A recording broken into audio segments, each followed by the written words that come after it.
நம்ம சேனல்லேருந்து தொடர்ந்தாப்பில் நீங்கள் வீடியோக்களை பார்க்க நினச்சிங்கன்னா இதுவரை நம்ம சேனலை சப்ஸ்கிரைப் பண்ணுங்கள். சப்ஸ்கிரைப் பண்ணிங்க. கீழே பெல் சிம்பல் இருக்கும், அதையும் கிளிக் பண்ணிங்க. சரி வாங்க நம்ம வீடியோக்குள்ளே போகலாம். கடற்கரை ஓரமாக பெரிய மரம் ஒன்று வளர்ந்திருந்தது. அதன் கிளை ஒன்று மிக நீண்டு கடல் நீருக்கு மேலாக நீட்டி கொண்டிருந்தது. அதன் உச்சியில் கடற்குருவி ஒன்று கூடு கட்டியது. அதனுள் 4-5 முட்டைகளை இட்டு அடைக்காத்து வந்தது. ஆண் குருவியும் பெண் குருவியும் அதே கூட்டில் வசித்தபடி தங்கள் குஞ்சுகள் வெளிவரும் நாளை ஆவலுடன் எதிர்பார்த்து கொண்டிருந்தன. ஒரு நாள் பெரு காற்று வீசியது. பெரிய அலைகள் பொங்கி எழுந்தன. கிளையில் இருந்த கூடு நழுவி காற்றின் வேகத்தில் கடலில் விழுந்து மூழ்கியது. குருவிகள் மனம் பதறி கதறின. கடல் நீரில் விழுந்த கூடு மூழ்கிய இடத்திற்கு மேலாக கீச் கீச் என்று கத்தியபடி சுற்றி சுற்றி வந்தன அந்த குருவிகள். பெண் குருவி மனம் உடைந்து சொல்லியது, எப்படியாவது முட்டைகளை மீண்டும் நான் காண வேண்டும், இல்லையேல் நான் உயிர் வாழ மாட்டேன் என்றது அந்த பெண் குருவி. ஆண் குருவி சொன்னது, அவசரப்படாதே, ஒரு வழி இருக்கிறது. நமது கூடு கரையின் ஓரமாக தான் விழுந்து உள்ளது. கூட்டின் சேர்ந்து முட்டைகளும் விழுந்ததால் நிச்சயம் உடைந்திருக்காது. அதனால் இந்த கடலுள்ள தண்ணீரை வற்ற வைத்து விட்டால் போதும், முட்டைகள் நாம் மீட்டு விடலாம் என்று பெண் குருவிக்கு தன்னம்பிக்கை ஊட்டியது ஆண் குருவி. கடலை எப்படி வற்ற வைப்பது என்று கேட்டது பெண் குருவி. முட்டைகள் பொரிந்து குஞ்சுகள் வெளிவர இன்னும் பல நாட்கள் ஆகலாம். எனவே நாம் இடைவிடாமல் சில நாட்கள் முயல வேண்டும். நாம் வாயில் கொள்ளும் தண்ணீரை எடுத்துக்கொண்டு பறந்து சென்று தொலைவில் கொட்டுவோம். மறுபடியும் திரும்பி வந்து மீண்டும் நிரப்பிக்கொண்டு போய் தொலைவில் உமிழ்வோம். இப்படியே இடைவிடாமல் செய்து கடல் நீரை வேறு இடத்தில் ஊற்றினால் கடல் நீர் மட்டம் குறைந்து தரை தெரியும். நமது முட்டைகளை வெளிப்படும்.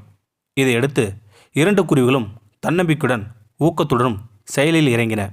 இதையடுத்து 2 குருவிகளும் தன்னம்பிக்கையுடன் ஊக்கத்துடனும் செயலில் இறங்கின. விரண்டு பறந்து போய் தங்கள் சிறிய அளவில் 2 விலங்கு நீரை நிரப்பி கொண்டன. பறந்து சென்று தொலைவில் போய் உமிழ்ந்தன. மீண்டும் பறந்து வந்து 2 வாய் தண்ணீரை அள்ளின. கொண்டு போய் தொலைவில் கக்கின. இப்படியே இரவு பகல் நாள் முழுவதும் இடைவிடாமல் நடந்து கொண்டிருந்தது. இவற்றை நீர் அகற்றம் படலாம். அப்போது அந்த கடற்கரை ஓரமாக முனிவர் ஒருவர் நடந்து வந்து கொண்டிருந்தார். மகா சக்திகள் நிறைந்த மகான் அவர். ஆள் இல்லாத அந்த பகுதியில் கீச் கீச் என்ற சத்தம் கேட்கவும் அவர் திரும்பி பார்த்தார்.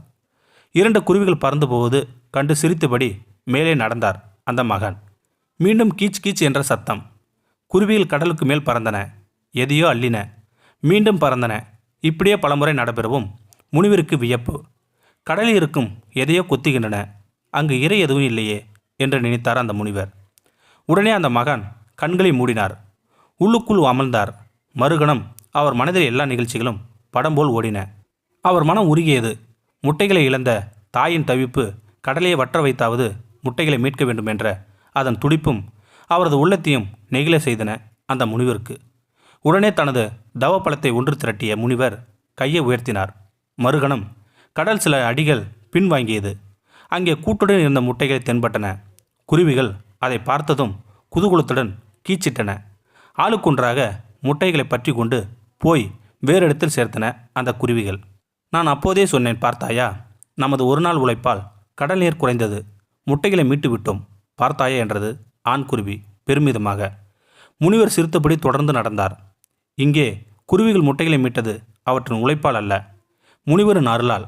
ஆனால் அந்த குருவிகளுக்கு முனிவர் என்ற ஒருவரை பற்றியோ தவ வலிமை என்றால் என்ன என்பது பற்றியோ எதுவுமே தெரியாது. ஆனால் தன்னம்பிக்கையுடன் கடல் நீரை அள்ளின. அதே சமயம் குருவிகள் மட்டுமே கடல் நீரை மொண்டு சென்று ஊட்டி கொண்டிருக்காவிட்டால் முனிவர் தம் வழியே போயிருப்பார். அவர் மனம் நெகிழ வைத்தது எது? அவற்றின் உழைப்பும் முயற்சியும் தான். ஆக இங்கே முட்டைகள் மீட்கப்பட்டது குருவிகளால் தான், முனிவரால் தான். முனிவரின் ஆற்றல் அவற்றுக்கு பக்கபலமாக வந்து சேர்ந்தது. குருவிகளின் உழைப்பு தான் அதற்கு அடிப்படையாக அமைந்தது. அன்பு நண்பர்களே, எல்லையில்லா ஆற்றல் பெற்றவர்களே, இளமை பருவம் வாழ்வின் இன்றியமைய பருவம். பருவத்தையே பயிர் செய் என்பார்கள். இளமையில் வேர்வை சிந்தாவிட்டால் முதுமையில் கண்ணீர் சிந்த வேண்டியிருக்கும். எனவே விழித்திருக்கும் நேரமெல்லாம் உழைத்து கொண்டிருங்கள். வாழ்வில் எல்லா நேரமும் நல்ல நேரம்தான். உழைக்காத நேரம்தான் ராகு காலம். திட்டமிடுங்கள். ஒவ்வொன்றையும் திட்டமிடுங்கள். உழைத்திடுங்கள். இந்த வீடியோ உங்களுக்கு பிடிச்சிருந்தா கமெண்ட் பாக்ஸில் கமெண்ட் பண்ணுங்கள். கூட உங்கள் ஃப்ரெண்ட்ஸுக்கு ஷேர் பண்ணுங்கள். இதுவரை நம்ம சேனலை சப்ஸ்கிரைப் பண்ணுங்க. சப்ஸ்கிரைப் பண்ணிங்க. கீழே பெல் சிம்பல் இருக்கும், அதையும் கிளிக் பண்ணிங்க. தேங்க்யூ ஃபார் வாட்சிங்.